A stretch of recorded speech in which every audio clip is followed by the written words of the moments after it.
Alrighty, after an extensive renovation, the Chrysler Museum of Art will reopen to art lovers May 10th. The expansion adds 2 new wings, which was added some new space to enjoy museum's growing collection. Today we take a tour of the Chrysler Museum of Art on this week's edition of Reck on the Road.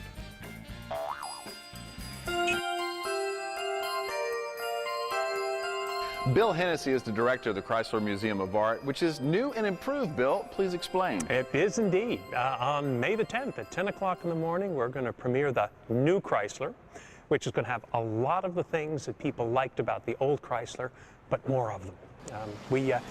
We realized about 5-6 years ago that we were out of space, that we had works of art that deserved to be shown. We didn't have any place to show them.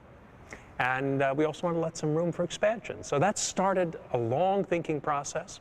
And by the end of the day, we said, well, you know, we need to make our front entrance fully accessible to people in wheelchairs and with strollers. And by the way, we need a new restaurant that lets people eat outside overlooking the water. And, you know, there are galleries that are big enough, but they're not looking sharp. So we need to reinstall them so every work of art looks its best. And by the way, we need to give people the information they need to really engage with those works of art so they find meaning in them for their lives today. And we should probably fix up the climate control system and the lighting as well, so we're a greener, more modern place. You know, you've talked so much about these additions. I think now's the time to go look at them. It's the best way to see it is in person. Let's go, Bill. Well, we've been walking through the Old Masters section of the building. On the second floor, we've had traditionally about 50 galleries in which to display the very best of our 30,000 plus object collection. We're now walking through what used to be the outside wall of the original building into what is brand new space. And I think one of the keys to this expansion that we've done is adding about 10,000 square feet of brand new gallery space that's going to enable us to show even more of our great collection than we could before. All right, so what do we got here? Well, so far we've been looking at works of art that are older, kind of old masters, and we've now come into the area of the museum devoted to art of the 20th and 21st century. And one of the highlights here is this painting by Pablo Picasso, done as the decoration for a fancy dress ball back in 1928.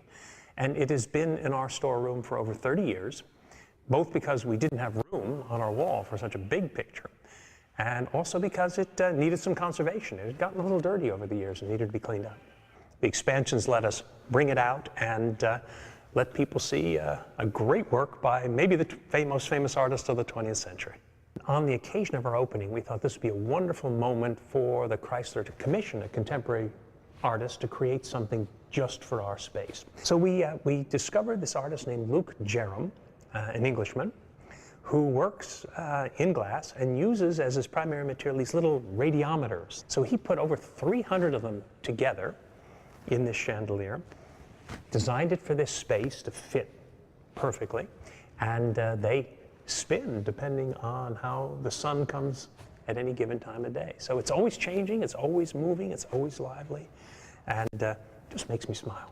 Okay, Bill, so when people come to the new and improved Chrysler Museum, are they going to get lost? Are they going to remember this place? Well, I think initially, if they're familiar with the museum, they might get a little confused because we've changed some of the pathways to the museum. But I think very quickly they'll discover that some of the old dead ends that we had are gone and that it's a real easy, intuitive place to find your way around. What are some other things people should know when they come to the Chrysler? Well, they should absolutely know that we're free and that we're open Tuesdays through Sundays. And it's probably good they know we're not a stuffy place either, and that they're going to meet wonderful people here, our gallery hosts, who are invested in ensuring they have a fabulous time while they're looking at great art. All right, Bill, thank you for joining us today on the Hampton Road Show. Thank you.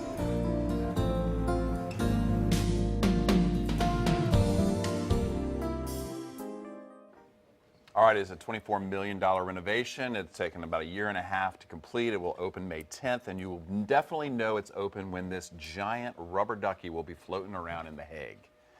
Rubber ducky. Okay. So what, did you just get inspired? What is art? During that, I got so moved and inspired really? that I did my own painting of driving in the mountains of Alaska. I don't see any moose. Are those, what are those flying? Those are birds. Seagulls or pigeons? Okay. There's your moose. What is art? The moose just came onto the road. The moose is there he loose. Is. Hey! All right. Be back, everybody. Tilefish. That's not a moose, I'm here to tell you.